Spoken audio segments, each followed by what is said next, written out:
Good evening, church.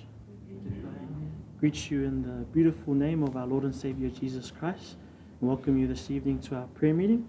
I'll open us up with a time of prayer before we go into our devotion for this evening. Let us pray.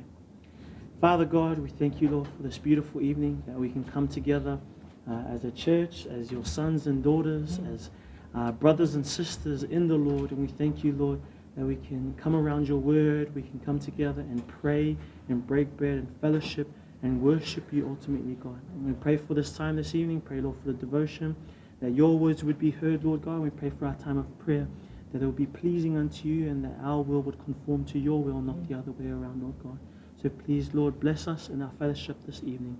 In Jesus' mighty name we all say, Amen. This evening, we'll be going through Philippians chapter 3, verses 9 to 11.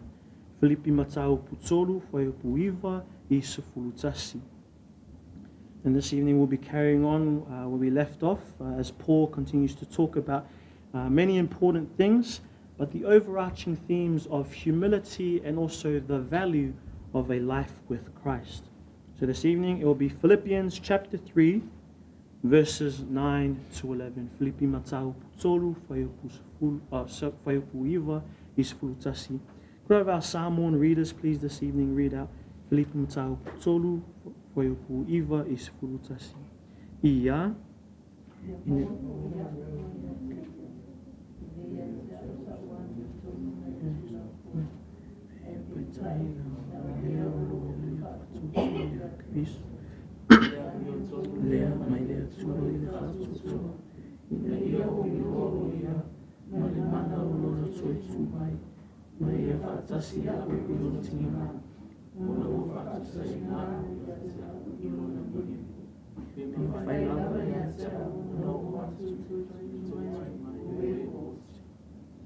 In the King James Version it reads, "And be found in him, not having mine own righteousness, which is of the law, but that which is through the faith of Christ, the righteousness which is of God by faith, that I may know him and the power of his resurrection and the fellowship of his sufferings, being made conformable unto his death, if by any means I may attain unto the resurrection of the dead."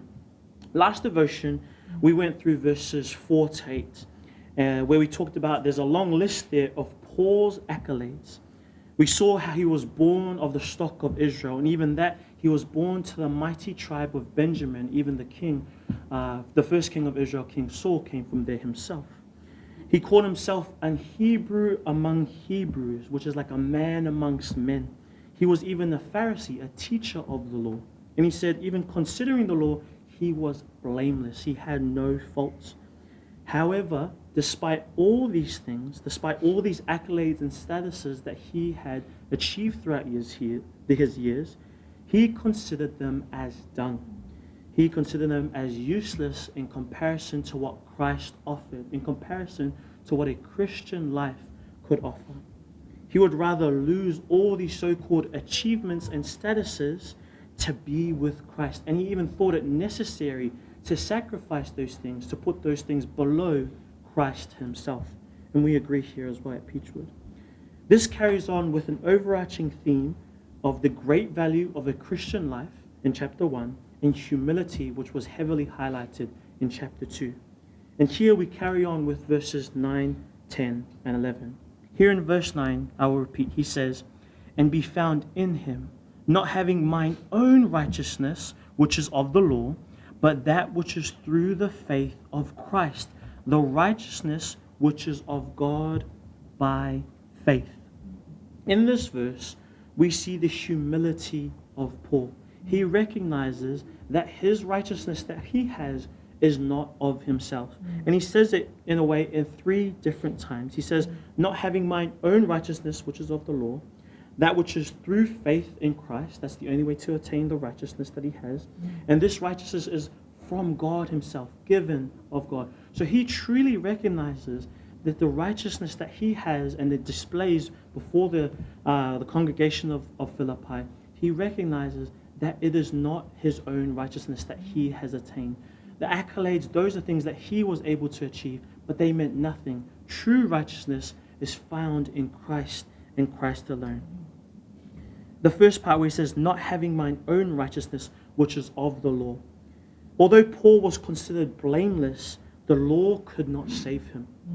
In James 3:10, it tells us that for whosoever shall keep the whole law and yet offend in one point, he is guilty of all. That's from the words of James himself. If we are to break one law, we break it all. And we've all told a lie before. We've all said a bad word. We've all committed murder on our heart to others. We've all committed the sin. We've all broken that law. And by that, we are all deserving of hell itself. Paul himself has even stated, and we say this verse many a times here at church, in Romans 3:23, for all have sinned and come short of the glory of God.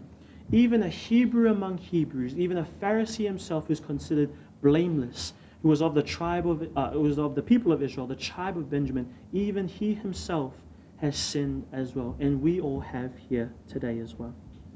And he reiterates once again that righteousness is not of himself when he says, but that which is through the faith of Christ. The righteousness that he has is not of his own, from the law, because once again, he has broken the law and he has broken it all. But the righteousness that he has is because of his faith in Christ and Christ alone. Righteousness can only be gained by faith in Jesus Christ. He reiterates these words in Galatians 2, verse 16, where I read from today.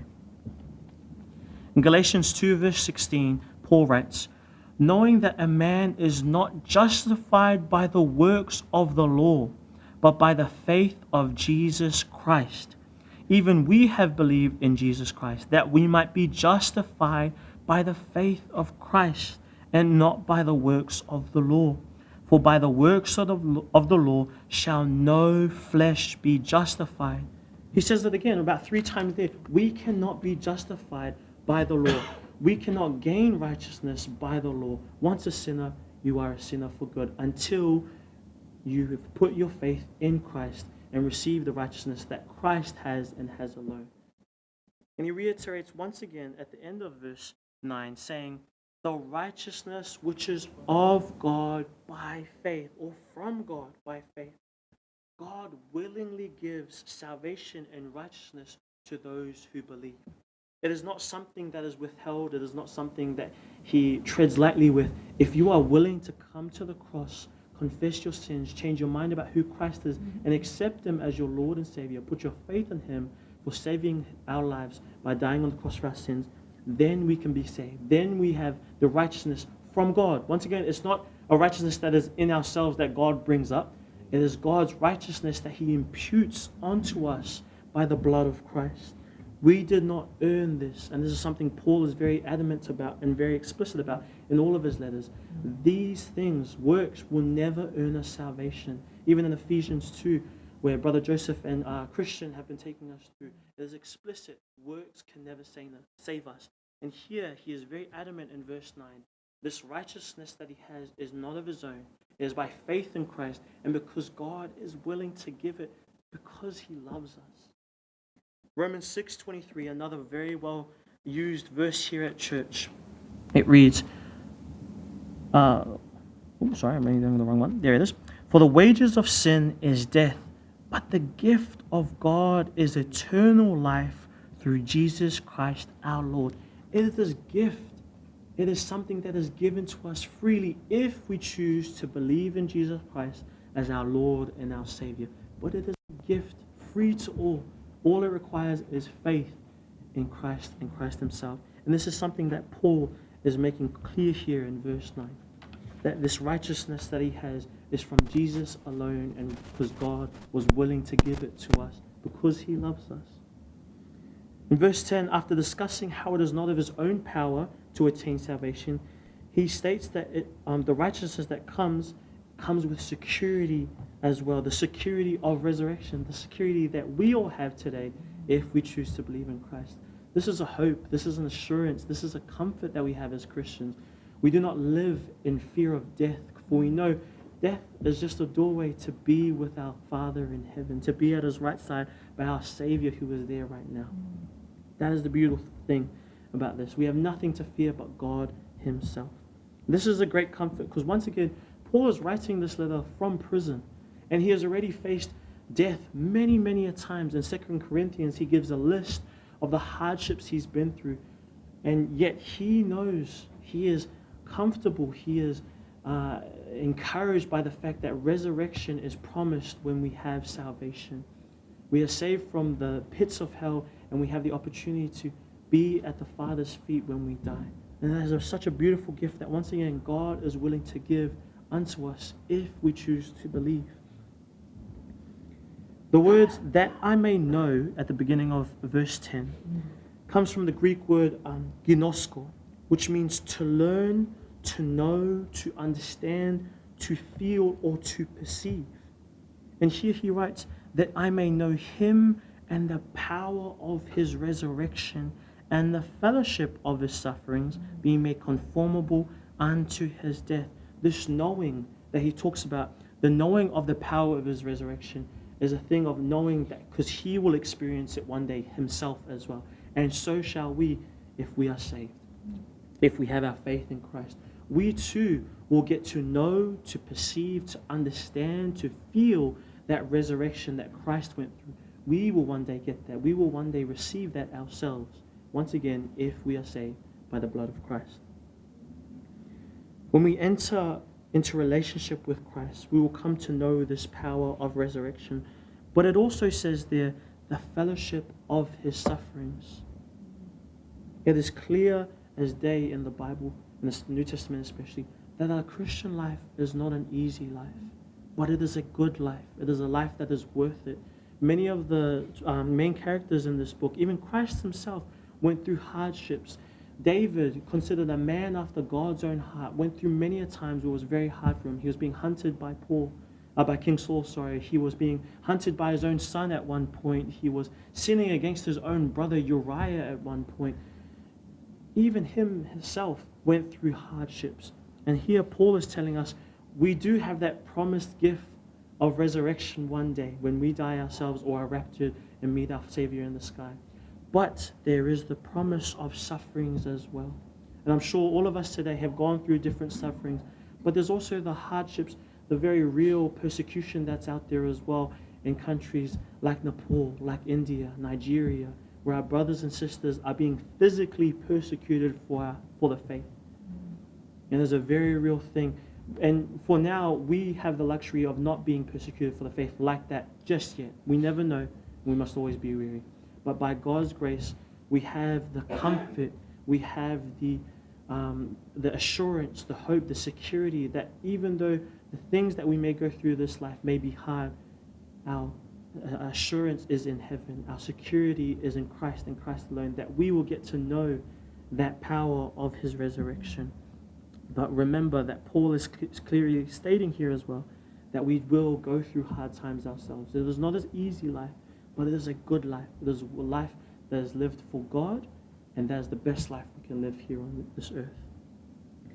And he says there at the end, being made conformable unto his death. Once again, assurance that when we die, just like Christ was risen again and went and ascended up into heaven and is now at the right-hand side of God, we too will get to experience that. We too will get to know what that's like. We too will get to understand what that's truly like. When we die, we will be able to go into heaven and stand at the right-hand side of God, worshiping him for all of eternity. In verse 11, we move on to Paul's desire with the knowledge of this resurrection. First, he knows in verse 9 that the righteousness that he has is not of himself, and that all those good things that he attained before his Christian life is all dung, but the righteousness now that he has is in Christ and Christ alone. And he recognizes in verse 10 that he has the security of resurrection. And so in verse 11, he states, I'm going to go all I can do. I'm going to go 100%. Here he says in verse 11, word for word, if by any means I may attain unto the resurrection of the dead. He was willing to suffer and endure hardship because he knew where he was going after death. It's not that Paul's working to attain the resurrection. He already has that. It was confirmed in verses 9 and 10. It's that he longed to be with God. He longed to be away from these hard times. He longed to be with the Father. He longed to be with his Savior in heaven. And he mentions this in chapter 1, verses 23. He says, "For I am in a strait betwixt two, having a desire to depart and to be with Christ, which is far better." But he says it is more beneficial for him to stay and be with the brethren. But Paul has gone through a lot. He has worked so hard and so tirelessly for the Lord. And so he so desires to be with him. But he knows until he dies, he still has work to do. There's still things to be done. And the same is with us today. Although we may long to be with God, especially in those hard times, especially where life seems like it's getting you down, whether it be work, whether it be family things, whether it be schooling, we still have work to do so as long as we breathe. There's still work to be done. There's still glory to be given unto God. There are still people that need to hear the gospel. There are still people that need to be encouraged in their own walks that might not be as close to God as yourself. And so as long as we're breathing, we still have work to do ourselves. And Paul understood this. Paul was more than willing to persevere for the glory of God. He was willing to go through the hardship again and again, which he has already done, and he's currently in prison once again, I think for the second time as well. So he was willing to do so. He was willing to go through this hard life because he knew what was at the end of the race. He knew what the reward was at the end of his lifeline. It was eternity with God. Our life here on earth is only temporary. It is but a vapor. It says in James 4:14, life is but a vapor. And he says that it's here one moment and disappears the next. Our life is short here, but eternity is literally forever. It's eternity. So why not make our time here on the short time on earth worth it by going 100%, by giving our all, by sacrificing what we need to, by giving it 100% in the different areas, by not being afraid whatever might be out there, whether it's people, whether it's your own fears, by having those gospel conversations with people that you've been nervous to have. I get nervous all the time. But we have a short time here on earth. We have righteousness by Christ and Christ alone, and we have the assurance of our resurrection promised to us by Christ himself. So why not by any means we work unto the point of our death for the glory of God? I want to give us one more verse before I give our call to action after. It comes from Colossians 3, verses 1 to 4. This is something Brother Fella took us through a few months ago, but it's a beautiful verse. And it's a wonderful encouragement. And these are the words of Paul himself once again. This is Colossians chapter 3, verses 1 to 4. "If ye then be risen with Christ, seek those things which are above, where Christ sitteth on the right hand of God. Set your affection on things above, not on things on the earth. For ye are dead, and your life is hid with Christ in God. When Christ, who is your life, shall appear, then shall ye also appear with him in glory."